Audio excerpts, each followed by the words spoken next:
ladies and gentlemen. It's a great pleasure and an honor for me to be here with you today. When Laniet approached me a few days ago and told me about this and asked if I could make some time to come, I said, yeah, sure, as long as you don't expect me to run around the ground on that day. And thank you for formally inviting me yesterday. And yes, International Women's Day is something that we look forward to as a ministry every year. It's a day that calls for reflections on what we've achieved so far in relation to gender equality and the empowerment of women. And it's also a day to reinvigorate our efforts in our mutual quest to attain gender equality in Fiji. It's my belief then that empowering women and girls is the only way to protect their rights.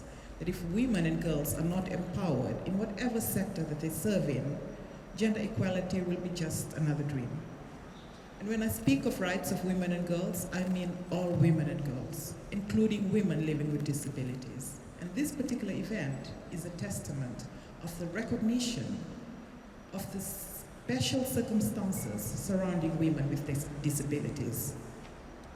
The combination of being a woman and being disabled can inspire a vast range of prejudices and ignorance. Although men and women with disabilities are subjected to various kinds of discrimination because of the disabilities, women with disabilities are at a further disadvantage because of the combined discrimination based on gender stereotypes and assumed roles. And this is something that we'll continue to address through our gender equality initiatives. There are also many issues that affect women with disabilities exclusively or affect them to a greater degree than men with disabilities, including sexual reproductive health education and services, financial hardship and poverty, parenting rights, and gender-based and domestic violence. Women with disabilities experience a high incidence of abuse, physical, emotional, and sexual, often hidden away, and this sadly happens within the family environment too. Research shows that across the world, at least 1 in 5 women affected by domestic violence is a woman living with a disability. Generally, women tend to earn less money than men. They are underrepresented at management level, and it's very encouraging to hear that that picture is different when we're talking about the disability sector in Fiji. It is with acceptance and recognition of abilities that the Fijian government has been moving forward in terms of policies, laws, and programs. When we look at our Constitution of 2013, Section 42, which recognizes the special circumstances surrounding people living with disabilities, that's the first law we've ever had as a nation, a rights-based law specifically addressing people living with disabilities. And from that stems what we now know as the Persons Living with Disabilities Act, the Rights of Persons Living with Disabilities Act of 2018. That's due to our signing up to the International Convention on the Rights of Persons Living with Disabilities. So yes, we have a very strong legal platform, starting from our supreme law of the land in the Constitution and specific domestic law dealing with our rights. When we have strong legal platforms as such, people living with disabilities become visible. And when we are visible, rights pertaining to our livelihoods, pertaining to our welfare, become a priority. And that is why, in relation to government, my ministry has a special mandate to look after the rights of persons living with disabilities. For us as a ministry, there's room for improvement. There's a lot still that we can do. And I do know, I believe, that government cannot do all this alone without the great partnership that we have with the DPOs. This partnership has been going on for years, and I know that it can only grow from strength to strength. And yes, while we have great DPOs, we have great legal platforms, we have great policies and programs, all these will come to naught if individually, at the individual level, discriminations which persist in our minds, in our behaviors, in our interactions with people living with disabilities still permeate society. So I'm very grateful to the Fiji Women's Fund and to the organizers of today's event for marking the International Women's Day in recognition of the special abilities of our women living with disabilities. It is events like this that will continue to elevate, make more visible those women living with disabilities. So I thank you. I thank you for this opportunity. Thank you for the invitation for me to be here and partake in this special event in our Vuniwaqa. Madam Minister, Mereseini, Minister for Women, Children, Poverty Alleviation, and being our champion, thank you so much for gracing us this morning.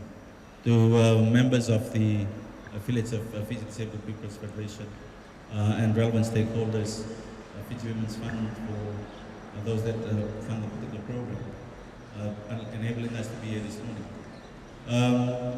Looking around at everybody and I guess getting up this morning, I guess women are always blessed throughout the world. Why? Is because we've been having a hot spell for the last weeks. It's been hot. Today is Women's International Day. And I mean, look at the weather. It's nice and cool when you're talking about sports activities we're doing today. I was wondering to myself, the amount of heat that we're going through, the humidity. But this morning, you've been blessed. And I guess with the color purple that you wear, or any Christian would know, the color purple is always associated with holiness. So you truly are blessed. And I go back to sentiments, from my very own mother in terms of the work and the progress that women do in order to prepare us. And I guess if you're looking and asking about inclusiveness and the power of women, the DPOs show that. We've got 5 DPOs in Fiji.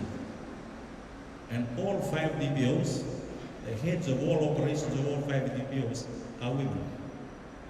All 5 DPOs from Fiji Disabled People's Federation, in persons of Fiji, Fiji Association of the Deaf, Spanish Association, and Sacred Survivors. They're led by women. All office operations are led by women. And that only truly shows that women do and women can also lead and showcase, because we're looking at the work that they do, look at the strengths of the DPOs in terms of operation activities. It is led by women. And I guess working alongside women, us men can also appreciate the work that they do on behalf in terms of national development. From the family, to the community, to the national development. It's truly remarkable. So I must congratulate you women on the hard work. And I must thank you women for the sacrifices that you do, and congratulate you on the marking of your International Day. And I guess today is like every other day. It's because it's supposed to be Women's Day every day. I know many years ago when I was in school, my father asked me the question and said, why do we celebrate International Women's Day? Because my mother always made it an issue. It was as important to her as her birthday. And my response to that was, because I believe every other day is Man's Day, we have to recognize special day. I take that back. I finally take that back after so many days and say, every day is also Women's Day. Women should be celebrated and respected every day. And I guess that includes women with disability. It's because you women have also shown that with the right opportunity, the right support mechanism, and with the right frameworks in place, we can also provide for everyone. So thank you very much, and congratulations to every woman for their contribution, and many blessings for today and for all the rest of the year to come. Thank you so much.